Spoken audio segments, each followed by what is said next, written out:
Welcome, brothers, to yet another video. I'm Waymon Brown, the creator of the EsquireProject.com, a blog that helps the self-enterprising black man to eliminate barriers to his personal achievement. Be sure to check out the links in the description. As always, feel free to touch base with me. And once again, I appreciate all of the support in advance. One love. This next video is in correspondence with one of my blog articles, and it's entitled Why Black Men Must Stop Seeking the Approval of Women. This video is one in which I believe that nearly all black men within the sound of my voice need to hear, and we're going to get right into it. So I invite you to now join me as we go on this journey together. When I was growing up, me and my little brother used to go over our cousins during the summer. And three of our oldest female cousins would keep an eye on us. They were all about the same age and just a few years ahead of us.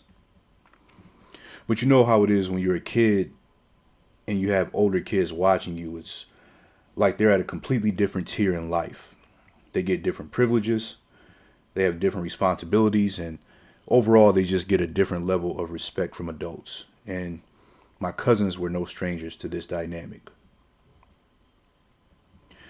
On a common summer night, my father used to come pick me and my brother up after a long day of him slaving on a hot roof. And the girls used to greet him with enthusiasm as he got out of his truck, and he would gaze upon their faces with this angelic-like admiration. My dad was basically like both the uncle and the father figure to his nieces. And within a few seconds, or maybe a minute or two, my father would ask the girls a question that would leave me and my brother's fate in the balances, and we always hated when this would happen. He would look at us, then he would look at the girls, and he would say, "Were they good today?" He would ask, "How did they behave?"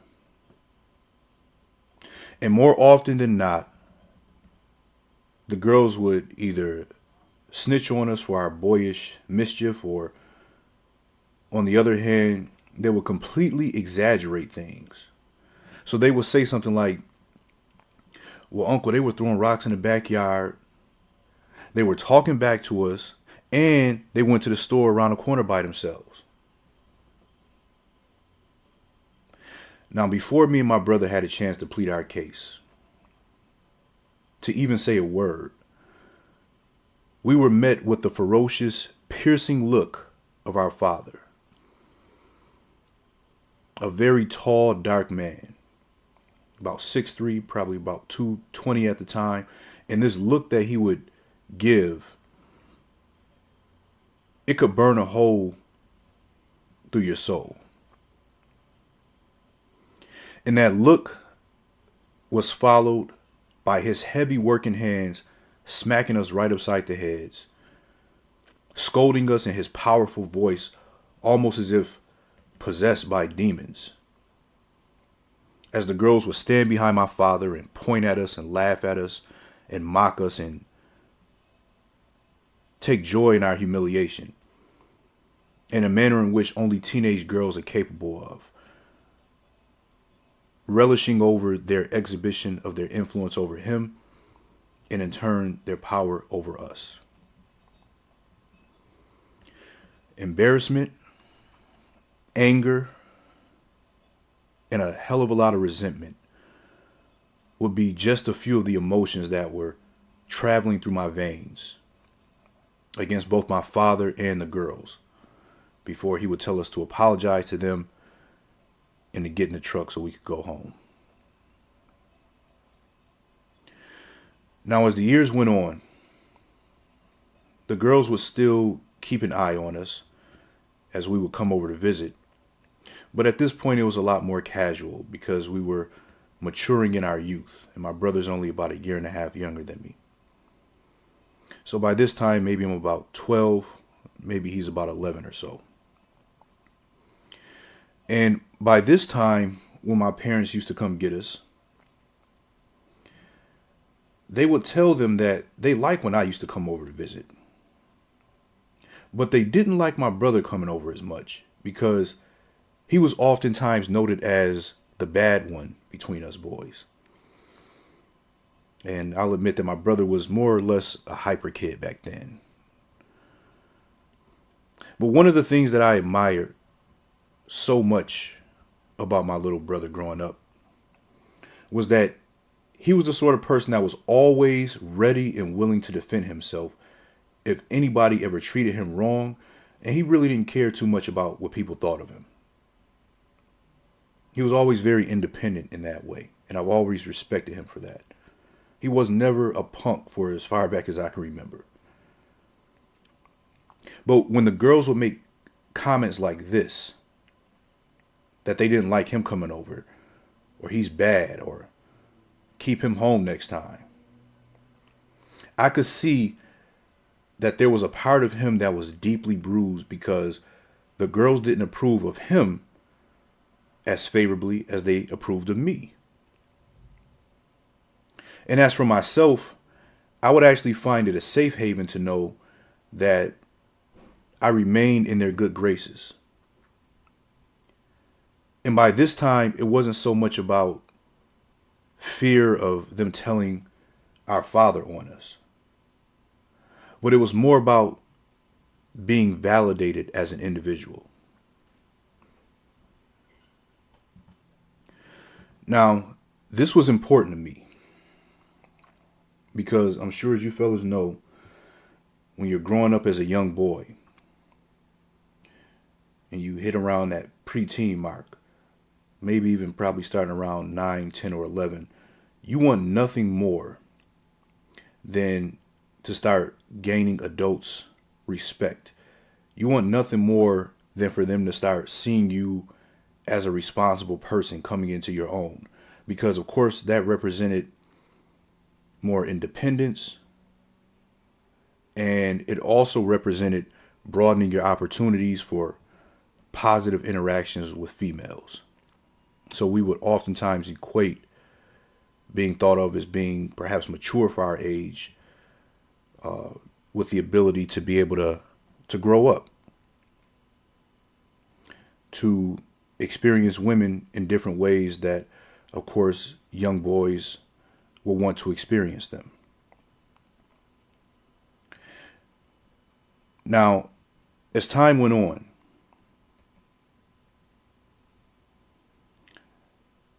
I started to do like any kid does when they're learning about life. And I started to make very broad generalizations about things. Now, my experience with my cousins alone taught me that if I wanted to avoid negative outcomes, that it was very important to stay on the good side of females. And earlier I want to make a correction. When I was talking of being a young boy having interactions with women, I should have been saying interactions with girls back then. So it was critical for me to have a female's approval of my actions. And so I learned to measure a large part of my own worth and also to construct the majority of my personality by what females thought about me, based on these and other trained experiences over many years. And in addition to this, I constantly had the outside voice of verbal reinforcement from my father to view the female as being precious and as being special. He's a baby boomer, so of course he comes from that generation when a lady is a lady. So what he gave us is his philosophy based on how he understood the world to be. And a part of that when it came to females was you never do or say anything that could ever hurt a girl or a woman's feelings. Even if they did something that was damaging to you, physically, etc. Even if they said something that was insulting to you, because this person has a vagina, he didn't use those words. But of course, when you're a kid, the associations that you make, when it comes to the female,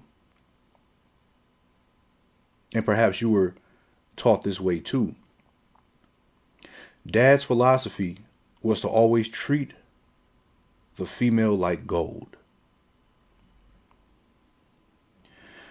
Now, as I matured, this conditioning that I received to do right by females, by always, no matter what, treating them kindly, and to never say or never do anything that could ever make them frown, was firmly planted into my subconscious with roots that were as thick as an oak tree. And then this was also coupled with my religious indoctrination to turn the other cheek, to not do the evil unto others that they've done to me. So what I ultimately gathered was that females were not to be held totally responsible for their actions, as they are not as physically strong as men, as they are also largely very sensitive and ruled by their emotions, and thus they should always be treated with exceptions, no matter what they did. It was never, under any circumstance, all her fault. And even if it was, somehow, some way, it was still my fault too.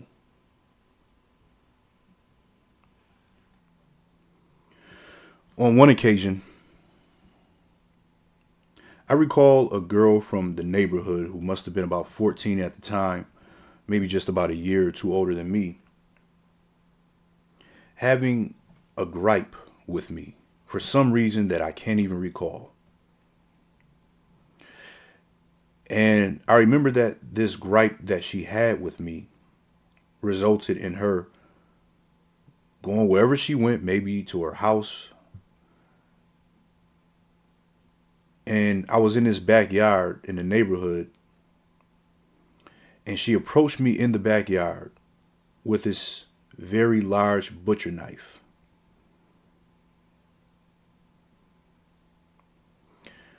Now, for what felt like an eternity, gentlemen, I kid you not, I was petrified for my life at this moment. I was up against this fence, and she had kind of backed me into this corner by poking the large knife in my direction, indicating that if I made the wrong move, that she would stab me. And this girl was not playing. I remember my little brother, he looked on at the scene right outside of her shoulder. He was intelligent enough to know even back then that he needed to keep a safe distance because he could see that this girl was fucking crazy. So he was kind of partially squatted like an NFL referee that was closely monitoring a wide receiver's catch and making sure that they had the ball control as they tiptoed along the sidelines and out the end zone. I know my brother had to be just as scared as I was. And the other kids in the neighborhood, they were looking on at this, and they were urging her to leave me alone and trying to figure out what was going on. They were attempting to get me out this situation, but of course they didn't want to come too close either. And eventually, she left me alone. And I got the hell out of there, me and my little brother. Now, till this day, if that girl walked past me down the street, I probably wouldn't even know if it was her or not. I can't even remember too much of what she looks like. I remember her complexion. I remember she was a little bit older than me. And I really don't know whatever came over her to go get a knife and to threaten to stab me with a knife. But even more important than not remembering that, I don't actually remember her receiving any consequences for her actions, even with all those people to witness what happened. And I vaguely remember if I even mentioned it to my parents back then.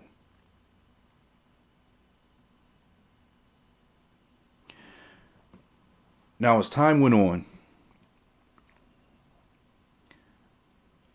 and I became more of a mature person and started to grow up, I would have experiences with women like many of you brothers have had. And some of my experiences led to some extremely jaw-breaking blows on my spirit. Because females could see that essentially they could run amok all over me, as I was a prisoner to my training and my grooming. Even to the extent that in some cases where maybe I had a liking for a female,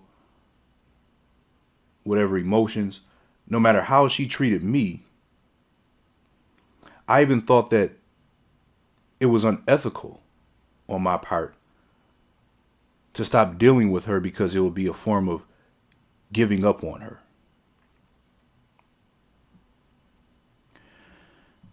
Now, as a listener,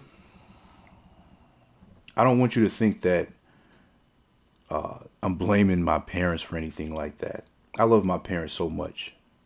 Incredible, excellent, excellent parents to me. Mom and dad. I was very fortunate that they were married for at least the majority of my childhood. And no parent is perfect. And I've seen how their overall parenting has been such a gift to me in so many different ways. And you see, my parents, probably like yours, they didn't want me and my brother to be a product of the harmful environment that we grew up in. They didn't want us to be fiends. They didn't want us to destroy our community, selling drugs. They didn't want us to be individuals who basically weren't operating with any real morals or principles. They just wanted us to be good young men, to basically be upstanding individuals, to do the right things in life, stay out of trouble. But their intentions do not eliminate the cause and effect of the development of a low self-image that was cultivated, not only in my life, but possibly in yours. And it's infected our lives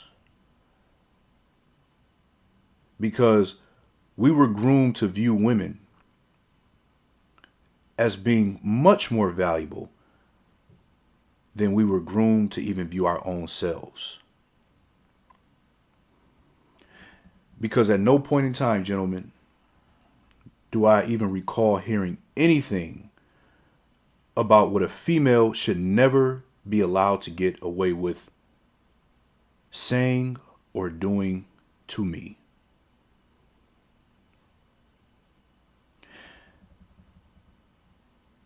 And I like being transparent in my content and in my conversations. So I have to admit that even as of this recording, there is a part of me still that has to actively counter my inculcated training to maintain a good report card or favorable rapport with women, just like when I was a kid.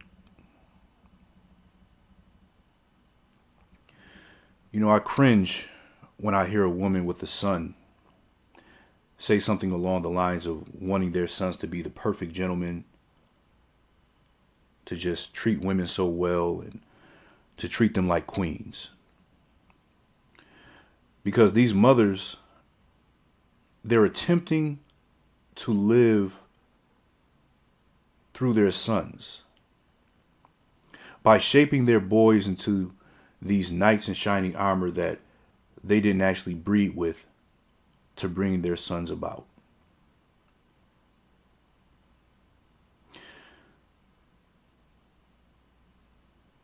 They're basically trying to mold them into being the type of boys that'll end up growing into being men that if they could do so all over again,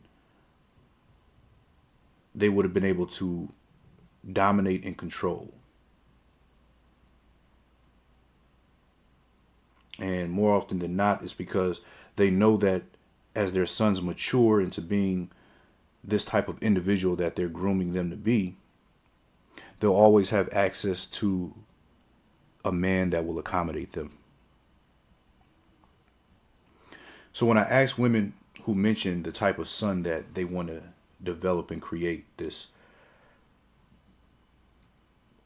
perfect man, sometimes I'll ask them, well, if you're shaping him to be this way, as he grows up and maybe as he starts looking for a woman, I'll ask, what will the woman be doing to help his life? And they'll usually say something along the lines of, well, the woman can take care of his kids and he can get a nice wife. And I think she can do most of the housework, but, he could still help out a little, even if he's the primary provider. And, she could still pitch in a little bit too and pay like some of the smaller bills. I nearly vomit when I hear this. Because really what these mothers are doing is they're shaping their sons to just be happy with women who demonstrate expendable actions, while the sons have cultivated indispensable qualities. So common among black men. It really doesn't even matter if a black man experiences an equal exchange for his efforts from a woman, because he's groomed to simply be satisfied and grateful just to have a decent woman in his life. Even when it comes to the intent of these mothers,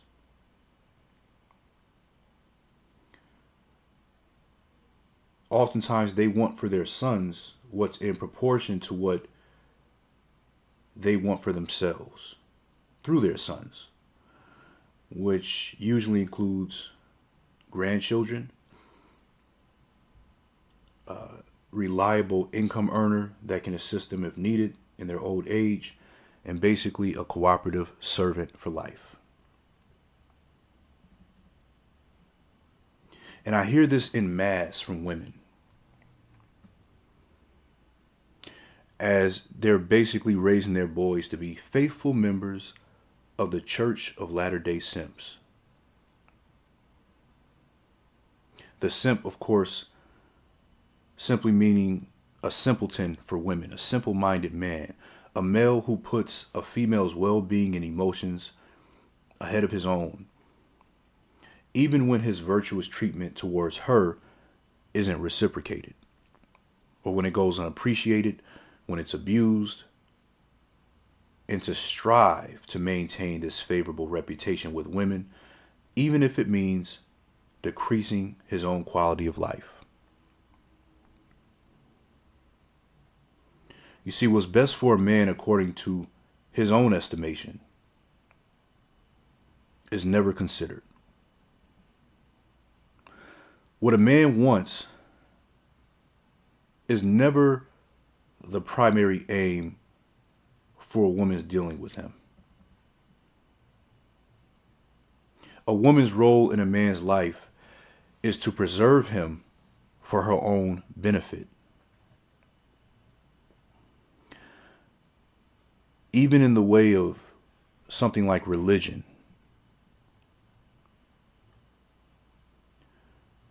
a mother will oftentimes want their son to follow the same course that they've raised them in, not because it is what is spiritually best for him,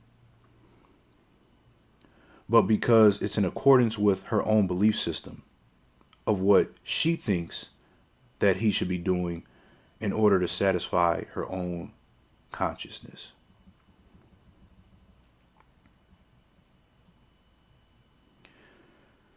Now, brothers, in order to solidify ourselves and to move forward with some sort of autonomy as a unit, as a group of black men that have the freedom to prioritize our own group interests first, we as men have to first realize how valuable we are as individuals. We have to realize how important our needs are, our wants, our desires as individuals.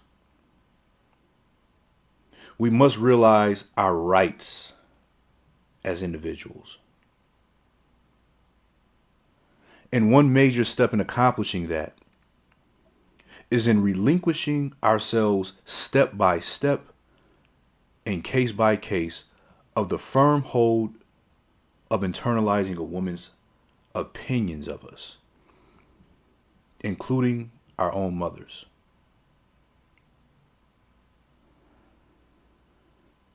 This is definitely something that takes work, because you have to think back of all the years that you've spent being developed into caring so much about what a woman thinks of you. All the years that you spent associating a woman's approval with having happiness in life.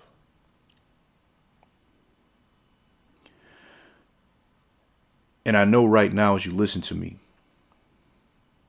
you can probably think of some women right now that you've been going out of your way to respect, out of your way to be polite to, out of your way to be kind to and considerate of, and they still don't see it, do they? They still don't see how much you hold back from really telling them about themselves, do they? They could never in a million years withstand the treatment that they dish out to you. I also want you to commend yourself for having self-control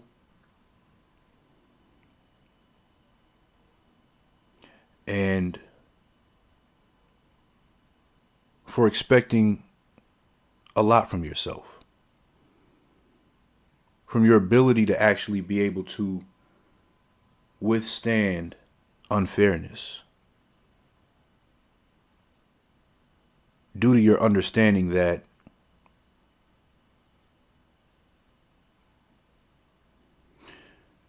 you have a higher quality of spirit.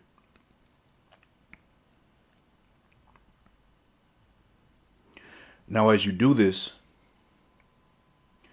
I also want you to realize that to begin the process of relinquishing a woman's firm hold of her evaluation of you is going to take some work. And I'm going to give you a few things that I think you could begin to implement immediately. Even if right now you're in some sort of a situation,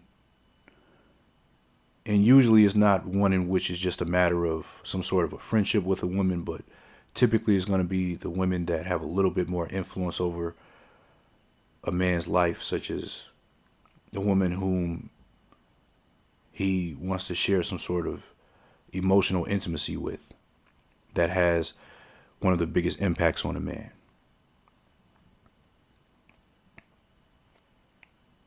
So let me start with a few pointers. First, you have to realize and accept that all women are completely unfit in evaluating your worth and your merit. A woman is not qualified to judge a man's essence as an individual, his spirit, or his character. And do not let a woman fool you into thinking, and this is so common within the black community with our women, don't let her fool you into thinking that she knows what a good man is. And don't let her insult you by attempting to define you as a man. You should view this, particularly the latter portion, as emasculating. When women evaluate you, they're doing so by comparing you to experiences that they've had with other men. They're doing so by considering what she's heard about the qualities of a good man are from other women.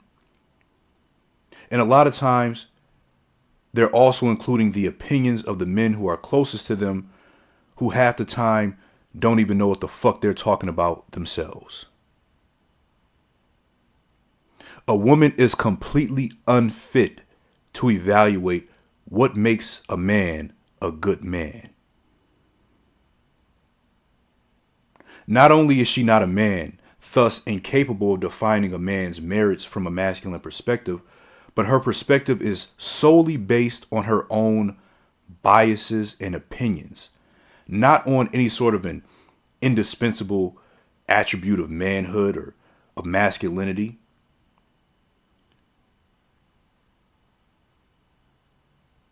Not based on any sort of established constitution that you yourself live by. No matter what people think of you, and no matter who agrees with you, and no matter who does not. Of these pointers, brothers, this is really the most important one. Only you can decide if you're a good man. Based on the principles that you live by, based on your own integrity, based on your own morals, based on your own code as a man. And you should be proud of living by what you know is right for yourself, no matter what anybody thinks, even when it comes to other men. I remember when I was about 18 or 19, when George Bush Jr. was president and the country was at war. And I was encouraged to go about enlisting in the draft because if called upon, I may need to go stand by. Meaning, of course, if necessary, to go shoot and kill or to perform any other duty associated with my possible military assignment. Now, the person that said this to me, I remember telling them that I would not enlist in the draft. I would not be going to stand by. And I told them that this would be a strict compromise of my own philosophy and my own morals, as I did not believe in killing those whom I considered to be innocent civilians, and that the war was not mine to fight. Now, the person that said this to me was a man that I highly respected for their standards. But when they replied by telling me that the major reason that I should go enlist is in order to avoid the possibility of prison time by not cooperating with being called upon to perform whatever said duties might be assigned to me, I was no longer able to respect this man. And the reason is that they showed me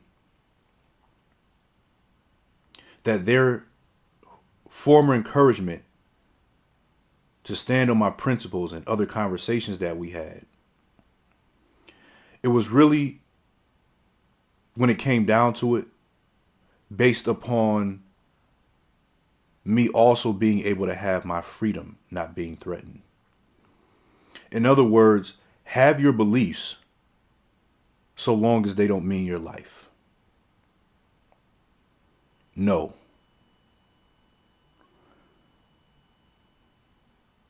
I'm going to stand on my beliefs, on my convictions, on what I believe to be right for me, no matter what the costs are. No matter what the stakes are. Because to fold under pressure would be the ultimate imprisonment. Because my own conscience would be disturbed for life, knowing that I did something that I was completely against, knowing that I compromised my own identity as a man, as a human. So even from a social standpoint with other men, a man's evaluation of his merits and demerits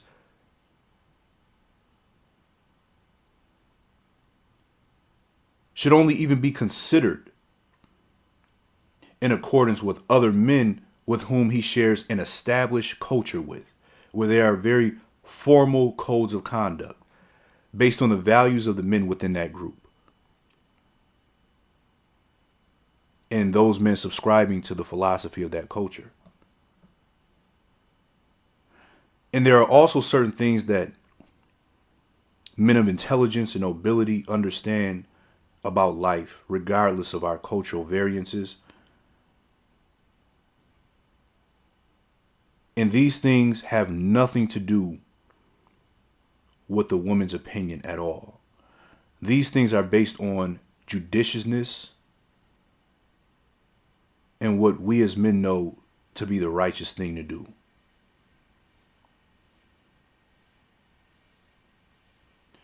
Do not allow a woman to ever try to define you as a man. Don't even let her compare you to other men. If you ever challenge a woman on her definition of a man's value by simply questioning her rationale for how she even came up with these ideas, and also asking if his attributes rather would still be relevant, even if it meant being the person and doing things that were completely counter and opposed to her approval. And you ask her if she'll still hold this man in the same regard, undoubtedly she'll say no. Even if she says yes with her mouth, she'll say no by the demonstration of her attitude towards him. And really, brothers, to break free from a woman's hold on you, you should not be held by a woman judging you either positively or negatively.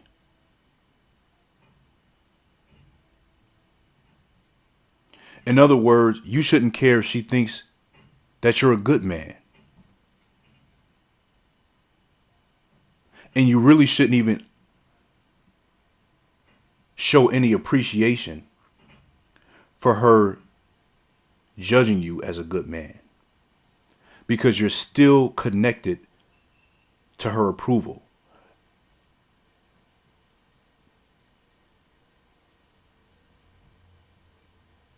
Do not get caught up in the temporary boost to your ego or self-esteem.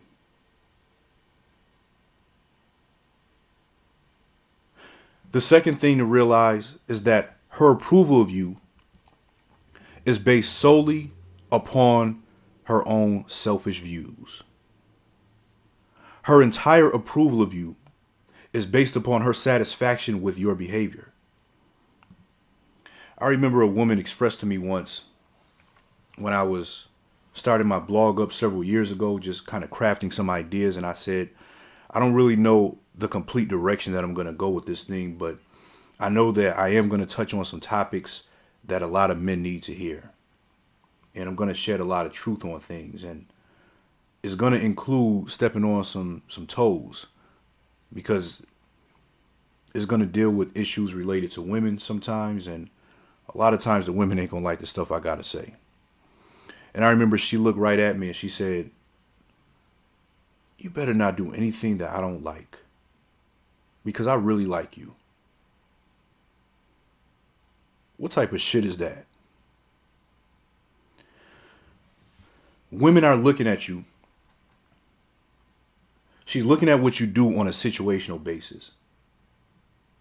And in combination with how she feels about her interactions with you, and then with some consideration of your reputation with other people, she'll take all those things combined and then she'll attribute different descriptions to you, such as you're sweet, you're nice, or you're mean. A woman's opinion should never be of any consequence to a man's self-image. And he should never get attached to maintaining a certain set of behaviors or views based on her take of him. Because what ends up happening is that you will find yourself jumping through these psychological hoops in order to keep your status with this woman. A status that will always change at a moment's notice based on the state of her emotions and the state of her attitude towards the world around her. And even if a woman thinks that you're the best guy whom she's ever come into contact with, that she thinks that you're an exceptional, intelligent, upright man, as a man, again, you must detach yourself from this temporary trap, this temporary recognition that you receive from a woman. Because much more often than not, she will come to resent you over time. Just almost naturally and without warning. And in most cases where there's some sort of interpersonal romance, especially, the woman goes from adoring you to nearly abhorring you. And everything that you do that she once liked, she dislikes. Everything that she admired about you, she kind of turns the tables on. So you're so smart turns into, "Oh, you think you're so much better than people. Oh, you're so sweet." Turns into, "You make me feel like shit." Her admiration for you handling things so well, and, "Oh my God, you are just so intelligent. The way that you handle things with people," turns into any little thing you do making you a rude person.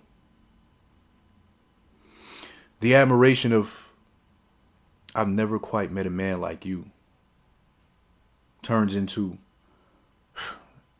"Nigga, don't flatter yourself. You ain't special." You see, when she sees you in a certain light, everything that you do will be magnified 1,000 times. And you'll need to maintain a damn near flawless streak unless you want to hear of all of your so-called shortcomings from her, which will be exaggerated and unfair.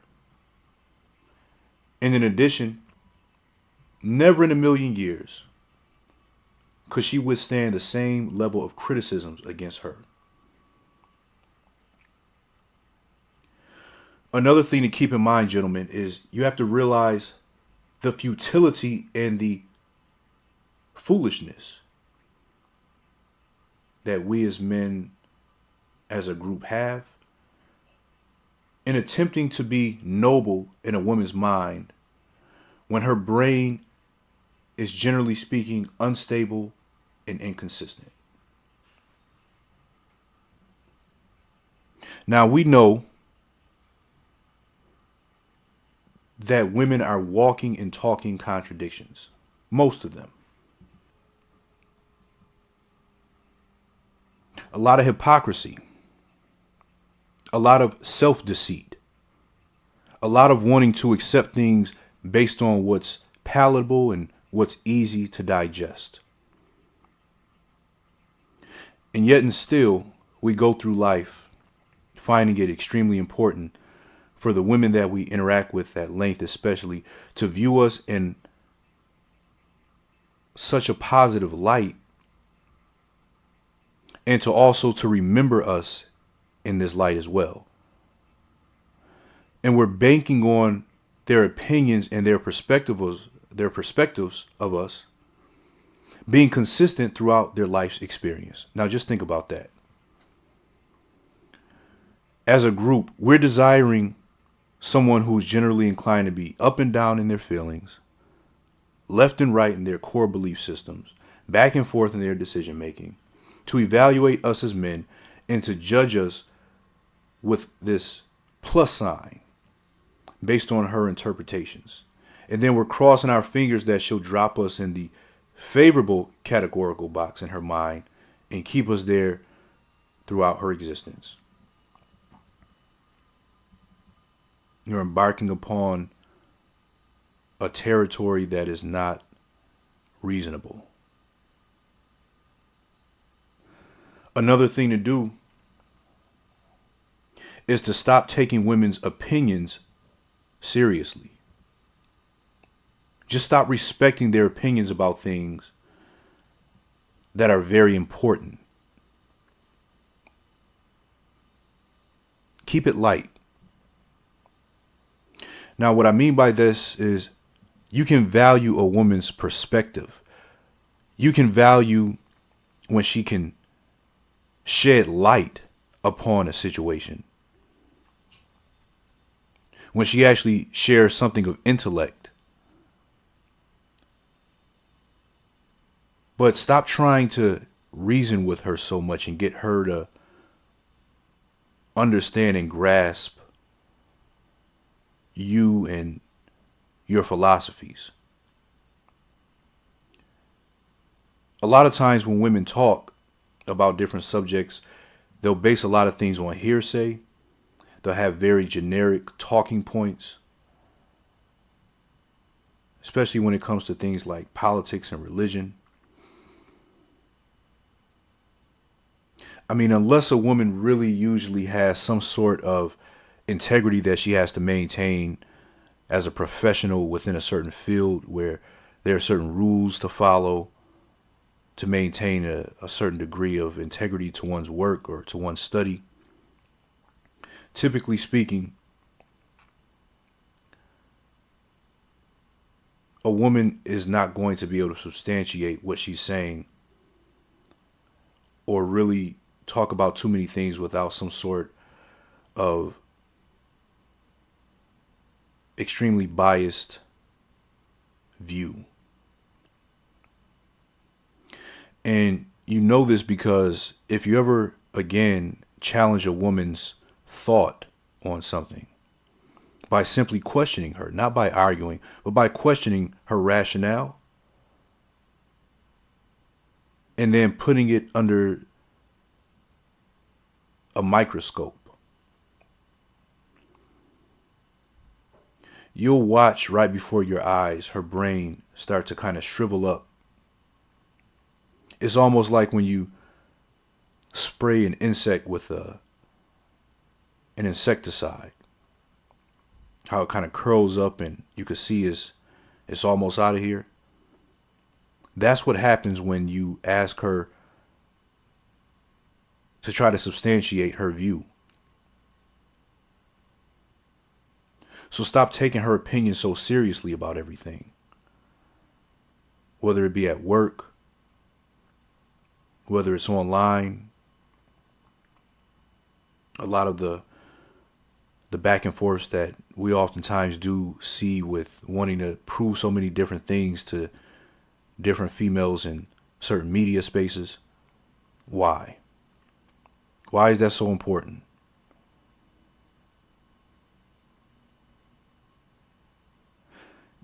You have to learn how to limit your conversations with women. You have to set parameters on how you're going to evaluate her and how much you're going to actually let her influence any portion of your thinking about anything.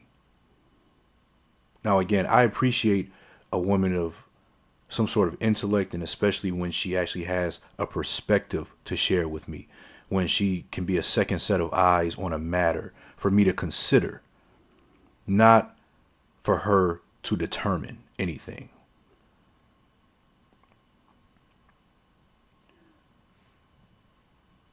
Another thing, brothers, is you have to also set limits on what you really want from a woman. I tell you, for me, what's most important in dealing with a woman that I'm allowing to be in my life on any sort of a socially intimate level or any sort of level of companionship, it's not her opinion of me as a man, but it's her demonstration of respect towards me. Not even her respect necessarily for me. Because if I'm banking on a woman's authentic, genuine, heartfelt respect for me, I believe that for me, that's having too much skin in the game. Because I can't control her attitude.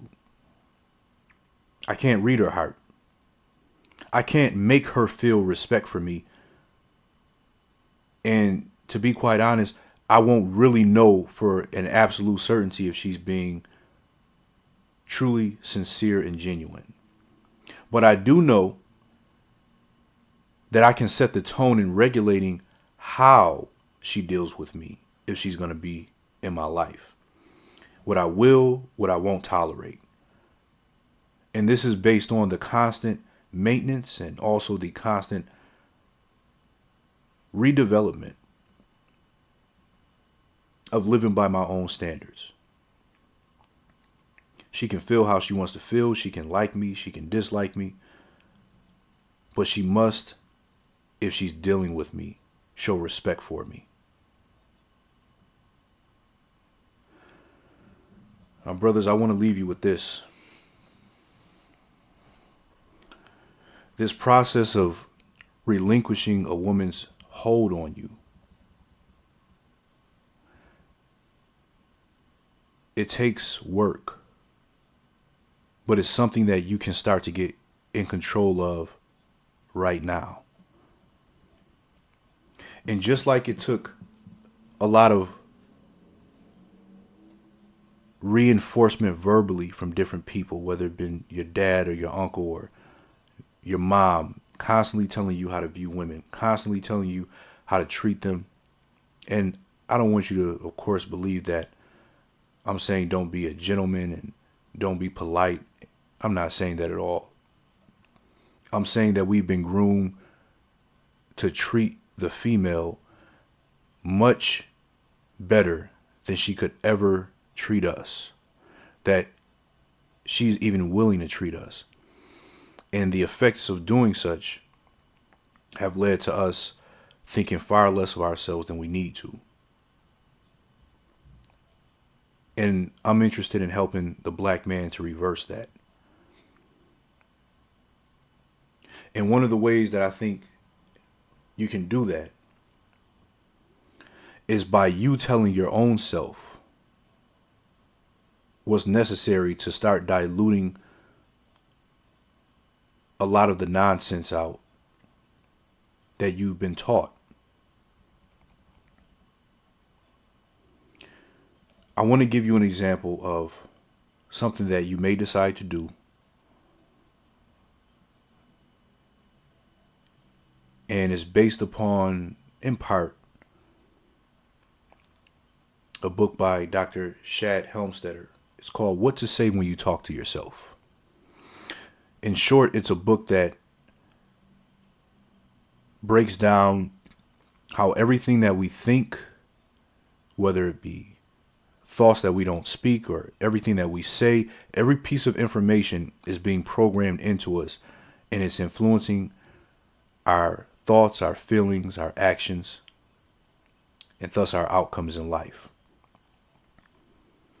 And essentially, it's a very thorough yet concise lesson in human psychology, helping us to understand that we can actually override a lot of the things that we've been taught by putting new information in there, just like a computer, clearing out the stuff that was on the hard drive and putting new stuff on, new files. And I want to give you an example of what some of your new files may look like. By you choosing whether it be to physically write this down, to record yourself, or to just get into a state of conscientiousness about this mode of thinking. And here is the self-talk for this.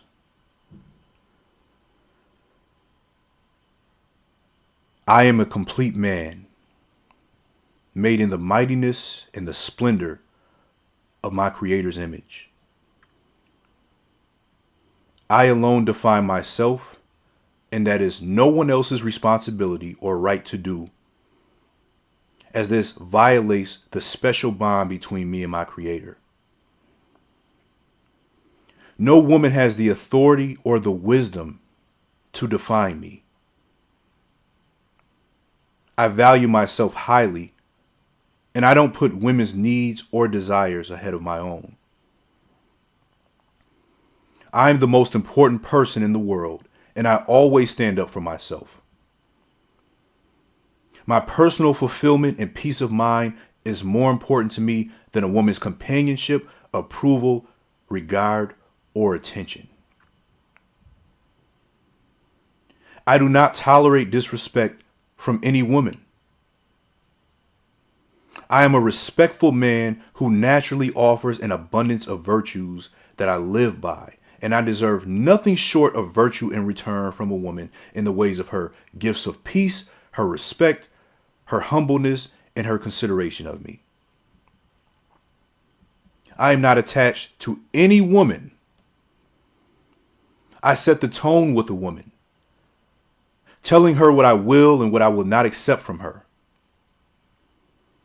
I explain the consequence for her failure to behave in accordance with my standards, and I stay away from women that are inconsiderate of my reasonable expectations, as they are fair, they are just, they are balanced, and they are based in wisdom. A woman that looks down upon me or attempts to shame me is a cancer to me, and I will not tolerate her in my life. I don't need any woman's validation for anything. My Creator has made me complete, and all that I need is already within me. No woman has any control over any part of my life. My life is my own. And a woman can either be a part of my program or she can be removed from it. A woman's life is much better with me in it for all that I bring. And I deserve fair treatment from a woman in return. I reserve my good qualities for women who deserve it, who deserve them. And I don't waste them on those who don't deserve them out of a fear of loss or out of loneliness. I do not allow women to compare me to other men. A woman cannot remotely begin to recognize my full value, and she is not qualified to judge me either positively or negatively. I don't compare myself to other men. I alone am a special and unique man, and if a woman demonstrates a pattern in which she does not show appreciation for that, then I will remove her from my life, and I will not feel bad about it at all. I will never compromise my common sense, my self-respect, my dignity, or my integrity for any woman under any circumstance. It is a filthy, disgraceful disrespect against my Creator to accept abusive mistreatment from any woman whom I have allowed to be in my life, I am a man with more to offer than any woman could ever handle, understand, realize, or appreciate. I am a reflection of my Creator's image, and I can never be replaced.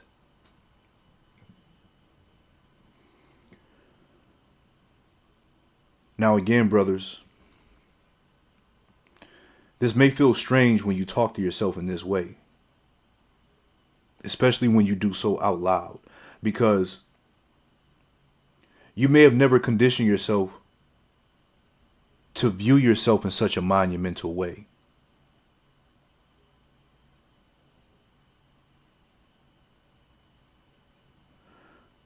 But one of the principles of overriding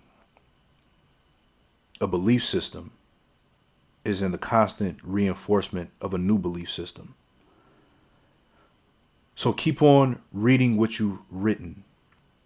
Keep on repeating these thoughts out loud and in your head as much as you possibly can until you accept it. Because over time, you will have no choice but to accept it. And eventually you'll start to actually live up to this new manifesto. And when you come across situations dealing with women that's short of the standard that you have now set for yourself, you'll find yourself case by case turning away from accepting anything less than what you know you deserve. Now I want you to consider what your statement does. It makes you hold yourself to a personal standard. It requires you to constantly improve yourself while recognizing that you are worthy in the now. And it is reasonable, as it only asks to receive in proportion to what you give.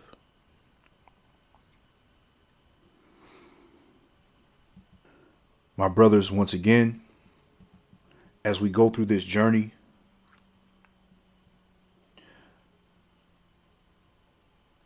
of shaping the black man, of reshaping this black man in these critical times, keep your mind strong, keep your heart in check, and may wisdom be with you. Once again, I want to thank you so much for tuning into this latest video. Be sure, of course, to leave a comment. Make sure you share the video with other brothers out there. Make sure you go ahead and like it. I appreciate that. And let me know what you think. And once again, brothers, one love. And until next time, peace out.